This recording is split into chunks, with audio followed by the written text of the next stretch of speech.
Wisdom knowledge channel में आपका स्वागत है। आज 5 अप्रैल के करंट अफेयर्स हम यहाँ पर पढ़ेंगे। इस वीडियो में हम इम्पोर्टेंट क्वेश्चन डिस्कस करेंगे। Where is Rangoli Bihu festival celebrated? Rangoli Bihu उत्सव कहाँ मनाया जाता है? तो ये मनाया जाता है असमिया नव वर्ष के उपलक्ष्य में अप्रैल 2025 में के मध्य में पूरे असम में मनाया जाएगा। इस त्यौहार का नाम है रंगोली बिहू, जिसे बेहाग बिहू भी कहा जाता है। इसका सांस्कृतिक महत्व है कि ये कृषि मौसम और वसंत की शुरुआत का प्रतीक है। ये 7 दिन तक मनाया जाता है, जिन्हें जात बिहू कहा जाता है। प्रत्येक प्रमुख अनुष्ठान दिवस यहाँ पे गोरु बिहू, मनु बिहू और गोसाई बिहू। यहाँ की मुख्य परंपराएं हैं मवेशियों को नहलाना, नए कपड़े पहनना, पूजा अर्चना करना और लोक नृत्य। ये महत्वपूर्ण व्यंजन है यहाँ पे चिरा, पीठा, लारू, दोई गुड़। और मुख्य विषय है प्रकृति, समुदाय, फसल, आनंद, कृतज्ञता और पहचान। आधुनिक सांस्कृतिक प्रभाव, वैश्विक असमिया प्रवासी समारोह और लोक उत्सवों में विशेष रूप से प्रदर्शित। कीवर्ड है इसके रंगोली बिहू, बेहाग बिहू, गोरु बिहू, असमिया नव वर्ष, बिहू भोजन, बिहू नृत्य और जात Bihu. When was Akash Shroff recently awarded the National Youth Award for bringing about change in elementary education in India? हाल ही में आकर्ष श्रॉफ को भारत में प्रारंभिक शिक्षा में बदलाव के लिए राष्ट्रीय युवा पुरस्कार से कब सम्मानित किया गया? तो उन्हें सम्मानित किया गया 3 अप्रैल को। 3 अप्रैल 2025 को राष्ट्रीय युवा पुरस्कार से सम्मानित किया गया। और ये सम्मानित किए गए हैं केंद्रीय मंत्री मनसुख मंडाविया, संसद भवन, नई दिल्ली में। पुरस्कार की स्थापना किसके द्वारा की गई? तो ये की गई युवा मामले और खेल मंत्रालय द्वारा, भारत सरकार। और ये पुरस्कार का उद्देश्य है राष्ट्रीय विकास और सामाजिक सेवा के लिए 30 वर्ष से कम आयु के व्यक्तियों को सम्मानित करना। ये ग्रेस का ग्रैंड नगर है इनका, बेंगलोर, कर्नाटक। और स्थापित संगठन ये युवा स्पार्क 2018 में से एक 17 वर्षीय हाई स्कूल छात्र के रूप में। मुख्य योगदान 600 से अधिक आंगनवाड़ी केंद्रों पर शिक्षा का डिजिटलीकरण। अन्य पहल है इसकी विशेष स्कूल, अनाथालय में बुनियादी ढांचे, पुस्तकालयों के लिए स्मार्ट डिवाइस। कुल प्रभाव 10 राज्यों में से 3.46 लाख बच्चे, 700 से अधिक स्वयंसेवक। जुटाई गई धनराशि अमेजन, बीसीजी, इंडियन ऑयल आदि से 2.5 करोड़। शिक्षा बिट्स पिलानी से स्नातक 2022 में और प्लेसमेंट से बाहर हो गई। कीवर्ड है इसके युवा राष्ट्रीय युवा पुरस्कार, युवा स्पार्क, आकर्ष श्रॉफ, आंगनवाड़ी डिजिटलीकरण, भारत में युवा नवाचार। Recently veteran actor Ravi Kumar died at what age? हाल ही में दिग्गज अभिनेता रवि कुमार का निधन कितनी वर्ष की उम्र में हुआ? तो ये हुआ है 71 वर्ष की उम्र में। इनकी मृत्यु की तिथि है 4 अप्रैल। मृत्यु का स्थान चेन्नई। उल्लेखनीय उद्योग इनके मलयालम और तमिल सिनेमा। डेब्यू फिल्म इनकी उल्लास यात्रा 1975 मलयालम और अवरगल ये 1977 तमिल में। अभिभावक, अभिनेता, भारतीय निर्माता के मेनन और प्रसिद्ध निर्देशक संबंध आईवी शशि के साथ लंबे समय से सहयोग। मुख्य फिल्म अवलूदे रावुकल एक कॉलेज छात्रा की भूमिका निभाई जो एक सेक्स वर्कर से शादी करती है। लोकप्रिय गाने ऑन स्क्रीन ये एन सवरम, पुविदुम और मिजिलियनम, पनिया सरोवर थिरम। बाद की फिल्में शिवूत, शिवाजी, सीबीआई और अराट। विशेष नोट आईवी शशि के साथ 80 से अधिक फिल्मों में अभिनय किया। Recently, Prime Minister Narendra Modi is on a visit of Thailand and Sri Lanka for which BIMSTEC summit. हाल ही में कौन से बिम्स्टेक शिखर सम्मेलन के लिए प्रधानमंत्री नरेंद्र मोदी थाईलैंड यात्रा पर हैं? तो वे हैं 6वें बिम्स्टेक शिखर सम्मेलन के लिए प्रधानमंत्री की थाईलैंड और श्रीलंका की यात्रा है। थाईलैंड में आगमन का प्रधानमंत्री नरेंद्र मोदी 3 अप्रैल 2025 को बैंकॉक पहुंचेंगे, जहां उनका स्वागत थाई उप प्रधानमंत्री सूर्या जुंगरंगरे घटे द्वारा किया जाएगा। सांस्कृतिक स्वागत। सिख समुदाय के सदस्यों ने हवाई अड्डे पर भांगड़ा प्रस्तुति के साथ प्रधानमंत्री का स्वागत किया। बिम्स्टेक शिखर सम्मेलन। प्रधानमंत्री शिखर सम्मेलन में थाईलैंड, नेपाल, म्यांमार, बांग्लादेश और अन्य देशों के नेताओं के साथ चर्चा करेंगे। यात्रा का फोकस बिम्स्टेक देशों के बीच व्यापार, संपर्क और क्षेत्रीय आर्थिक सहयोग को मजबूत करना। श्रीलंका यात्रा। बिम्स्टेक शिखर सम्मेलन के बाद प्रधानमंत्री भारत श्रीलंका संबंधों को आगे बढ़ाने के लिए 2 दिनों की श्रीलंका यात्रा पर जाएंगे।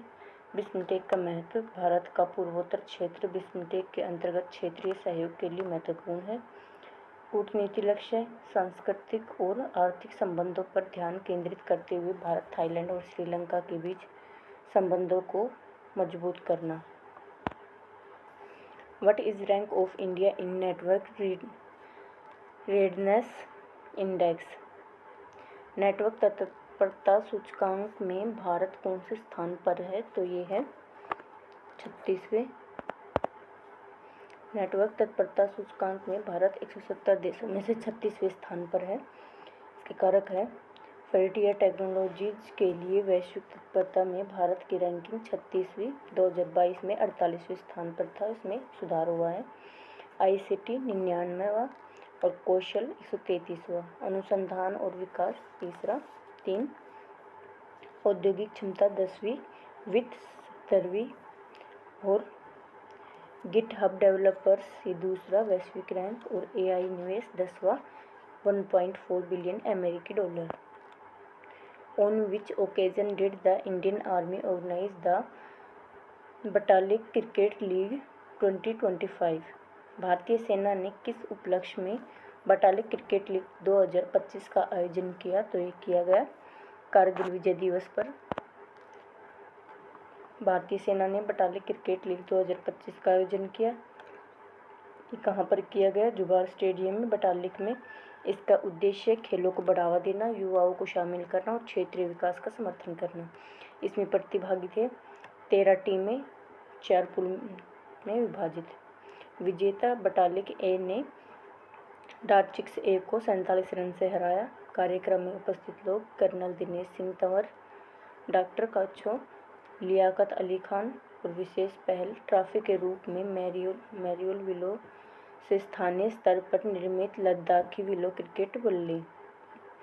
भविष्य की योजनाएं। अगले महीने इसी स्थान पर शेरक्विला क्रिकेट लीग। स्थानीय समुदाय पर प्रभाव। स्थानीय कारीगरों का समर्थन और आत्मनिर्भरता को बढ़ावा और क्षेत्रीय विकास। भारतीय सेना से समर्थन, चिकित्सा शिविर, शैक्षिक पहल, युवा सहभागिता और सीमावर्ती क्षेत्रों में पर्यटन को बढ़ावा देना। Who was appointed as Executive Director of NPCI? NPCI में कार्यकारी निदेशक के रूप में किसे नियुक्त किया गया? तो ये नियुक्त किया गया है सोहनी राजोला।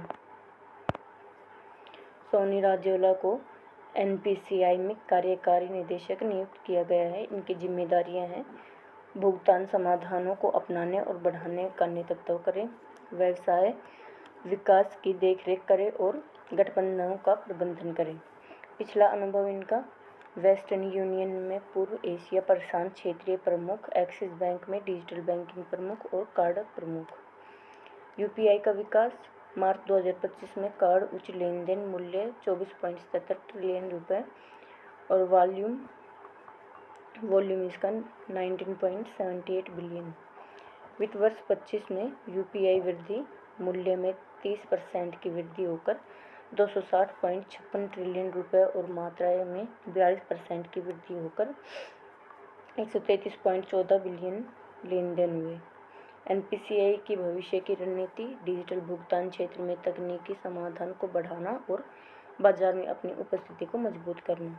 नियुक्ति का महत्व डिजिटल बैंकिंग में राजौला की विशेषज्ञता का लाभ उठाते हुए भविष्य की बाजार जरूरतों को पूरा करने के लिए दूरगामी पहलों को आगे बढ़ाना।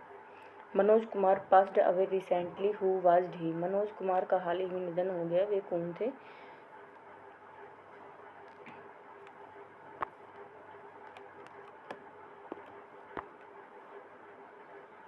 और उनका 4 अप्रैल को निधन हो गया।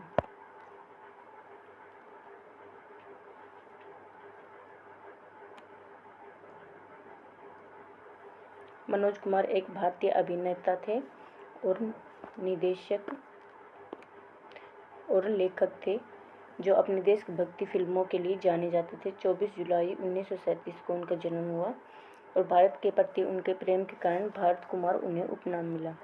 मनोज कुमार का जन्म ब्रिटिश भारत, जो अब पाकिस्तान में है, एबटाबाद में हरिकिशन गिरी गोस्वामी के रूप में हुआ था। 1947 में भारत के विभाजन के बाद उनका परिवार दिल्ली आ गया। मनोज कुमार ने 1957 में फैशन ब्रांड से अपने अभिनय की शुरुआत की थी। मनोज कुमार का 4 अप्रैल 2025 को मुंबई के कोकिलाबेन धीरूभाई अंबानी अस्पताल में हृदय और यकृत संबंधी जटिलताओं के कारण निधन हो गया, जब वे 87 वर्ष के थे। उन्हें पुरस्कार मिले: पद्मश्री 1992 में, दूसरी सर्वश्रेष्ठ पिक्चर फिल्म ये 1968, दादा साहेब फाल्के पुरस्कार 2016, लाइफ टाइम अचीवमेंट पुरस्कार 1999, Sardar Patel life time achievement international award 2008, life time achievement पुरस्कार 2010, भारत गौरव पुरस्कार 2012 और life time achievement award 2019। Who recently passed the Waqf bill 2025? हाल ही में वक्फ विधेयक 2025 किसने पारित किया? तो ये पारित किया है भारतीय संसद ने हाल ही में वक्फ संपत्तियों के प्रबंधन में सुधार और उनकी निगरानी को मजबूत करने के उद्देश्य से महत्वपूर्ण विधायी उपाय पारित किए हैं। वक्फ विधेयक 2025 और मुसलमान वक्फ विधेयक 2024 पर संसद ने दोनों सदनों में बहस हुई और उन्हें मंजूरी दी गई। 12 घंटे की मैराथन बहस के बाद शुक्रवार तड़के इसे राज्यसभा में पारित कर दिया गया। पक्ष में 128 और विपक्ष में 95 वोटों के साथ विधेयक को उच्च सदन में मंजूरी मिली। गुरुवार को लोकसभा में 288 में से 232 वोटों से इसे मंजूरी मिली। इसके अलावा राज्यसभा में मुसलमान वक्फ विधेयक 2024 को भी 17 घंटे की बैठक के बाद पारित कर दिया गया। वक्फ का अर्थ है इस्लामी कानून के तहत धार्मिक और धर्मार्थ उद्देश्य के लिए समर्पित संपत्तियाँ। संपत्ति का बिक्री या फिर अन्य उपयोग निषिद्ध है। स्वामित्व अल्लाह को हस्तांतरित हो जाता है, जिससे यह अपरिवर्तित हो जाता है। वाकिफ की ओर से मुतलवी द्वारा प्रबंधित। When is world health day celebrated? विश्व स्वास्थ्य दिवस कब मनाया जाता है? तो ये मनाया जाता है 7 अप्रैल को। ये 7 अप्रैल को मनाया जाता है और ये विश्व स्वास्थ्य दिवस 1948 में WHO की स्थापना का प्रतीक है। इसकी 2025 की थीम है स्वस्थ शुरुआत, आशापूर्ण भविष्य। फोकस क्षेत्र मातृ एवं नवजात शिशु स्वास्थ्य है। महत्वपूर्ण विश्व भर में मातृ मृत्यु दर और नवजात शिशु मृत्यु दर और मृत जन्म दर उच्च है। और ये WHO के आंकड़े 300,000 मातृ मृत्यु प्रति वर्ष और 2 मिलियन नवजात मृत्यु प्रति वर्ष, 2 मिलियन मृत जन्म। वर्तमान चिंता इसमें रोकथाम योग्य मातृ और शिशु कारणों से हर 7 सेकंड में एक मृत्यु। वैश्विक प्रगति 2030 तक मातृ स्वास्थ्य लक्ष्य हासिल करने में 5 में से 4 देश पीछे। अभियान लक्ष्य सुरक्षित गर्भधारण को बढ़ावा देना, प्रसवोत्तर देखभाल, मानसिक स्वास्थ्य सहायता बेहतर सुनिश्चित करना। कार्यवाही के लिए बुलावा, सरकारों और स्वास्थ्य प्रणालियों से मातृ नवजात स्वास्थ्य देखभाल पर ध्यान केंद्रित करने का आग्रह किया गया। How many Eklavya model residential schools will be central government established. केंद्र सरकार कितने एकलव्य मॉडल आवासीय विद्यालय स्थापित करेगी? तो ये करेगी 728। 728। केंद्र सरकार 728 एकलव्य मॉडल आवासीय विद्यालय स्थापित करेगी। लक्ष्य इसका 440 नए EMRS, कुल संख्या इसकी 728 और लगभग 3.5 लाख ST छात्रों को सेवा प्रदान करेगी। इसका स्थान मापदंड 50% अनुसूचित जाति जनजाति जनसंख्या और कम से कम 20,000 जनजातीय व्यक्तियों वाले प्रत्येक ब्लॉक में एक स्कूल। शैक्षिक अवसंरचना आधुनिक क्लास कक्षाएं, विज्ञान कंप्यूटर प्रयोगशालाएं, विविध शिक्षण संस्थानों वाले पुस्तकालय। आवास आवश्यक सुविधाओं के साथ लड़के और लड़कियों के लिए अलग अलग छात्रावास, खेलकूद और पाठ्येतर गतिविधियां, खेल के मैदान, खेल उपकरण और संगीत, कला और खेल के लिए सुविधाएं। स्वास्थ्य एवं पोषण, नियमित स्वास्थ्य जांच और चिकित्सा सुविधाएं। डिजिटल लर्निंग, उन्नत शिक्षा के लिए स्मार्ट कक्षाएं, कंप्यूटर प्रयोगशालाएं और इंटरनेट का उपयोग। व्यावसायिक प्रशिक्षण, कौशल विकास और व्यावसायिक प्रशिक्षण कार्यक्रम। सहयोगात्मक पहल, स्मार्ट कक्षाओं के लिए मिति के साथ साझेदारी, ऑनलाइन कोचिंग के लिए पेश IIT, कौशल प्रयोगशालाओं के लिए MOSD के साथ साझेदारी। छात्रवृत्ति योजनाएं, अनुसूचित जनजाति के छात्रों की उच्च शिक्षा के लिए प्री मैट्रिक, पोस्ट मैट्रिक और राष्ट्रीय फेलोशिप। परीक्षा के लिए वित्तीय सहायता, EMRS छात्रों के लिए JEE, NEET, LET जैसी परीक्षाओं के लिए आवेदन शुल्क का कवरेज। How much reciprocal tariff did Trump proposed on Indian goods exported to US? Trump ने अमेरिका निर्यात किए जाने वाले भारतीय सामानों पर कितना रेसिप्रोकल टैरिफ का प्रस्ताव रखा? तो ये 27%। ट्रंप ने अमेरिका को निर्यात किए जाने वाले भारतीय सामानों पर 27% रेसिप्रोकल टैरिफ का प्रस्ताव रखा। वर्तमान औसत टैरिफ, ये अमेरिका वस्तुओं पर भारत का हिस्सा 10.5%, भारतीय वस्तुओं पर अमेरिका का हिस्सा 2.7%। भारत पर प्रस्तावित नया टैरिफ मौजूदा 2.7% से 27%। व्यापार का प्रभाव, अमेरिका में भारतीय वस्तुओं की कीमतें बढ़ेंगी, बाजार हिस्सेदारी में कमी आने की संभावना। अमेरिका के साथ भारत का व्यापार अधिशेष समग्र व्यापार घाटे को कम करने में प्रमुख भूमिका निभाता है। क्षेत्रीय प्रभाव, ऊर्जा नकारात्मक, कपड़ा कुछ लाभ और फार्मा में तटस्थ। भारत की प्रतिक्रिया सतर्क, अभी तक कोई जवाबदेही नहीं है, व्यापार वार्ता की उम्मीद है। इसके अन्य कारक, अमेरिका आर्थिक स्वास्थ्य है, रुपया डॉलर विनिमय दर या वैश्विक प्रवाह, संभावित रियायतें, अमेरिकी वस्तुओं पर टैरिफ कम करना, अमेरिकी निर्यात खरीदने की प्रतिबद्धता। फिर टैरिफ होता क्या है? ये एक ऐसा कर है जो सरकार दूसरे देशों से आयातित वस्तुओं और सेवाओं पर लगाती है। जब ये उत्पाद अंतर्राष्ट्रीय सीमाओं को पार करते हैं तो उन्हें आयात करने वाले व्यवसाय को आयात करने के लिए देश की सरकार को यह कर चुकाना पड़ता है। टैरिफ आमतौर पर आयातित वस्तुओं के कुल मूल्य के प्रतिशत के रूप में लागू होते हैं। टैरिफ के इस रूप को एड वैलोरम टैरिफ कहा जाता है। सरकार कई रणनीतिक और आर्थिक कारणों से टैरिफ का इस्तेमाल करती है। इसका मुख्य उद्देश्य है घरेलू उद्योगों की सुरक्षा, सरकारी राजस्व उत्पन्न करना, व्यापार असंतुलन को संबोधित करना, रणनीतिक और राजनीतिक लक्ष्य।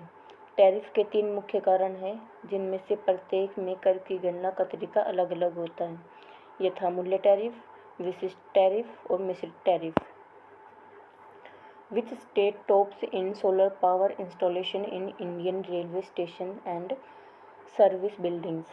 भारतीय रेलवे स्टेशनों और सेवा भवनों में सौर ऊर्जा स्थापना में कौन सा राज्य शीर्ष पर है? तो ये है राजस्थान। भारतीय रेलवे स्टेशनों और सेवा भवनों में सौर ऊर्जा स्थापना में राजस्थान शीर्ष पर है।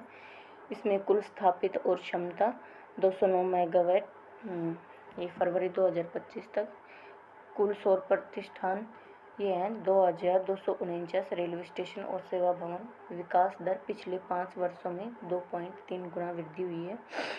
बिजली खरीद mode RTC model developer mode के अंतर्गत पीपीए। चुनौतियों का सामना, विनियामक बाधाएं, बिजली निकासी, कनेक्टिविटी मुद्दे और राज्यों के साथ समन्वय।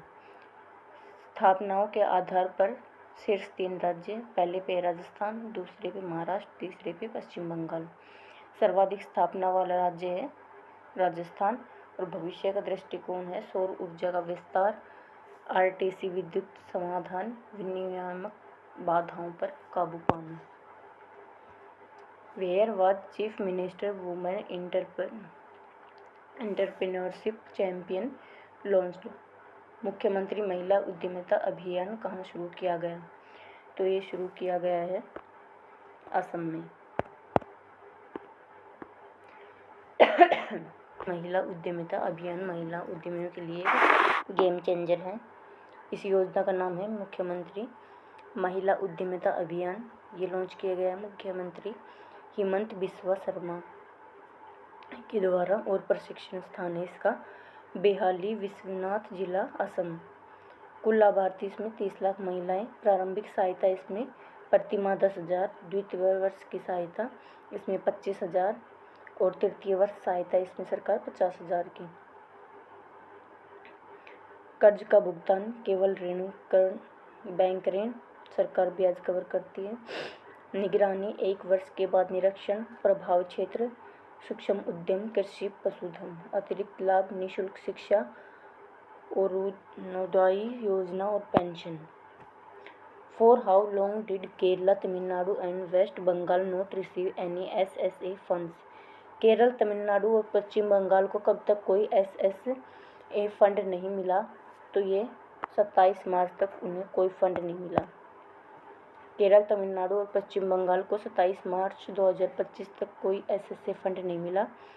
स्वीकृत केंद्रीय आवंटन वित्त वर्ष 2025, ये इसमें केरल को 328 करोड़, तमिलनाडु 2,151 करोड़ और Paschim Bengal 1,745.80 crore.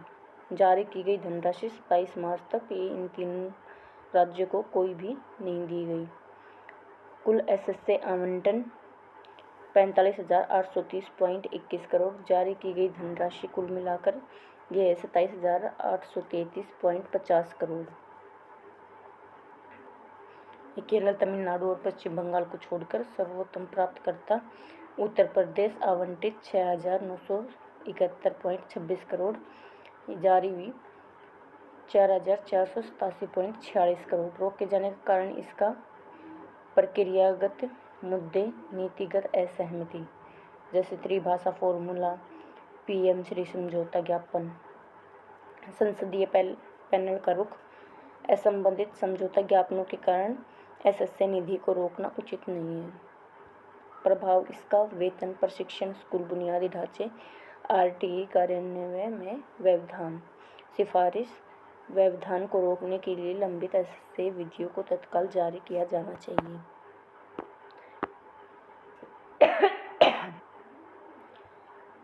For how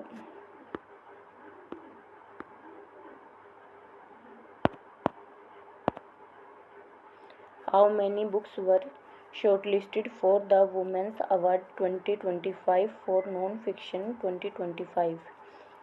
non fiction 2025 के लिए महिला पुरस्कार 2025 के लिए कितनी पुस्तकें शॉर्टलिस्ट की गई? तो इसमें की गई हैं 6 पुस्तकें। 2025 के नॉन फिक्शन के लिए महिला पुरस्कार ने 6 असाधारण पुस्तकों की अपनी शॉर्टलिस्ट की घोषणा की है, जो प्रकृति, पहचान, लचीलापन और स्मृति के विषयों पर आधारित आवाज़ों का जश्न मनाती हैं। अपने दूसरे वर्ष में ही इस प्रतिष्ठित पुरस्कार ने दुनिया भर के महिला लेखकों की शक्तिशाली कहानियों को प्रदर्शित करने में महत्वपूर्ण प्रभाव डाला है। नॉन फिक्शन के लिए महिला पुरस्कार 2025 की शॉर्ट लिस्ट। हेलन स्केल्स द्वारा लिखित ये what the wild sea can be और क्लोड आल्टन द्वारा लिखित रेजिंग हरे। नेने चेरी द्वारा लिखित द थाउजेंड थ्रेड्स और रेचल क्लार्क द्वारा लिखित the story of the heart और युआंग यांग द्वारा लिखित प्राइवेट रिवॉल्यूशन और क्लेयर मुले के द्वारा एजेंट जो। Which country launched a nuclear submarine equipped with unstoppable zircon hypersonic missile? किस देश ने अनस्टॉपेबल जिरकोन हाइपरसोनिक मिसाइल से लैस परमाणु पनडुब्बी का परीक्षण किया? तो ये किया है रूस ने। रूस ने अनस्टॉपेबल जिरकोन हाइपरसोनिक मिसाइल से लैस परमाणु पनडुब्बी का परीक्षण किया है। पनडुब्बी का नाम है पर्म यासेनबर्ग। प्रशिक्षण स्थान है सेवमास शिपयार्ड और स्वेरोट्विस्ट रूस। ये कमीशनिंग तिथि है इसकी 2026। प्रशांत बेड़ा भूमिका बहुभूमिका हमलावर पनडुब्बी और मिसाइल से lace zircon hypersonic cruise missile की गति है 9,900 किलोमीटर प्रति घंटा। मिसाइल की रेंज 500 से 1000 kilometre. Stealth feature plasma cloud radar तरंगों को अवशोषित कर लेता है और इसमें वर्तमान खतरे का स्तर मौजूदा हवाई सुरक्षा के साथ अवरोधन करना असंभव। The Patna Ara Sasaram corridor and Kosimechi intra state link project. किसने पटना आरा सासाराम कॉरिडोर और कोसीमेची इंदिरा स्टेट लिंक परियोजना को मंजूरी दी? तो ये दी है कैबिनेट ने पटना आरा सासाराम कॉरिडोर को कोसीमेची इंट्रा स्टेट लिंक परियोजना को मंजूरी दी है। ये पटना आरा सासाराम कॉरिडोर 120.10 किलोमीटर 4 लेन और 3,712.40 करोड़ HAM मॉडल यात्रा का समय कम करता है। राज्य मार्गों पर भीड़भाड़ को कम करता है। पटना सासाराम बिहता हवाई अड्डे प्रमुख शहरों को जोड़ता है। रोजगार इसमें 48 लाख मानव दिवस। कोचिमिंती अंतर राज्य लिंक परियोजना कुल लागत 6,282.32 करोड़ और केंद्रीय सहायता 3,652.56 करोड़। मार्च 2029 तक पूरा होगा। 4 जिलों में 2.10 लाख हेक्टेयर भूमि की सिंचाई होगी। PMKSY AIBP का हिस्सा। इसमें EKMC का पुनर्निर्माण खरीफ सीजन की सिंचाई को लाभ।